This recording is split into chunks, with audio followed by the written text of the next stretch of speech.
সাবধান হয়ে যেতে হবে আমাদের ফেসবুকের নতুন পলিসি, যেটা content quality and spam.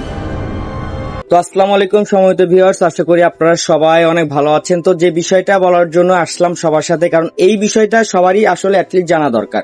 Content quality এবং স্প্যাম সবাই জানেন, ইতিমধ্যে ফেসবুক কিন্তু সবাইকে কিন্তু আলটিমেটাম দিয়ে দিয়েছে, যারা বেশি বেশি করে স্প্যামই করবে তাদের কিন্তু ফেসবুক কিন্তু অটোমেটিক্যালি ক্র্যাকডাউন করে দিবে। তো এটাকে বলা হচ্ছে যে অ্যান্টি স্প্যাম ব্যবস্থা। খাঁটি কন্টেন্ট বাড়ানোর পরিকল্পনা নিয়েছে ফেসবুক। তো তার জন্য ফেসবুকের নতুন যে ক্র্যাকডাউন পলিসি, সেটা মূলত ফেসবুকের নতুন অ্যান্টি স্প্যাম ব্যবস্থা নিয়ন্ত্রণ করার জন্য। তো এই প্ল্যাটফর্মে স্প্যাম কন্টেন্ট নিয়ন্ত্রণে ফেসবুক কঠোর পদক্ষেপ নিয়েছে। অতিরিক্ত ক্যাপশন, হ্যাশট্যাগ, সম্পর্কহীন ছবি সহ পোস্টের ইন্টারঅ্যাকশন এবং আপনার মনিটাইজেশন সীমিত করতে পারে। সুতরাং বি কেয়ারফুল ভাবে কাজ করুন। এছাড়াও ফেসবুকের কন্টেন্টের মান উন্নয়ন করতে স্প্যাম নেটওয়ার্ক এবং ফেক কমেন্ট এবং ফেক পেজগুলো কিন্তু ফেসবুক থেকে কিন্তু এখন কিন্তু অটোমেটিক্যালি খুঁজে বের করে কিন্তু সেগুলো কিন্তু ক্র্যাকডাউন করে দেওয়া হচ্ছে। তো সুতরাং আমার কথাগুলো আপনারা সবাই বুঝতে পেরেছেন। এই যে আমি উপরে কিন্তু দেখিয়ে দিলাম সবাইকে, দেখুন কি লেখা আছে, কন্টেন্ট কোয়ালিটি এবং স্প্যাম।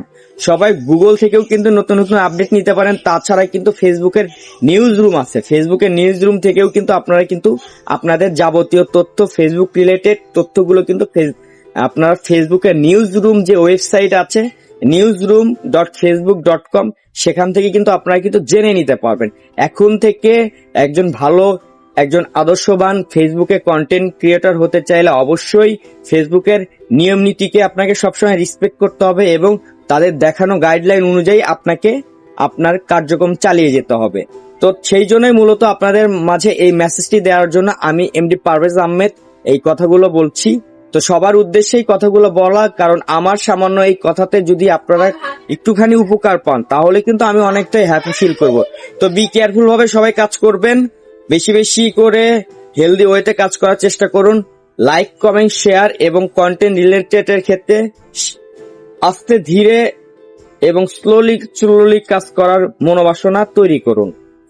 স্প্যাম হয়ে যায় এরকম লাইক, কমেন্ট, শেয়ার কখনো করবেন না। আমাদের কিন্তু কার্যক্রম এক্সেস হয়ে গেলে কিন্তু স্প্যাম হয়ে যাবে, তখন কিন্তু আমরা কিন্তু আনঅথেন্টিক অ্যাক্টিভিটিস এর আওতায় পড়ে যাব। ফেসবুক কিন্তু তখন কিন্তু আমাদের কিন্তু ক্র্যাকডাউন করে দিলে আমাদের আইডি কিংবা প্রোফাইলটা কিন্তু অটোমেটিকলি ডিঅ্যাক্টিভ হয়ে যাবে, ডিজেবল হয়ে যাবে। তো ডিজেবল হয়ে গেলে আমার শখের পেজ কিংবা প্রোফাইল আমার থেকে কিন্তু হারিয়ে যাবে। সুতরাং বি কেয়ারফুল ভাবে আমরা আমাদের কার্যক্রম চালিয়ে যাব। সবার জন্য রইল শুভকামনা। আর অতিরিক্ত স্প্যামি কন্টেন্ট খাঁটি ক্রিয়েটরদের আসলে ক্ষতিগ্রস্ত করছে। তো এই যে লক্ষ্যে কিন্তু ফেসবুক কিন্তু এই ধরনের ছদ্মবেশী যারা আছেন, যারা বেশি বেশি করে স্প্যাম করেন, এই সকল ছদ্মবেশী প্রোফাইলের মালিক, পেজের মালিককে ফেসবুক কিন্তু খুব তাড়াতাড়ি কিন্তু ডিটেক্ট করে ফেলছে। ফেসবুক অ্যালগোরিদম কিন্তু খুব স্ট্রংলি কাজ করছে।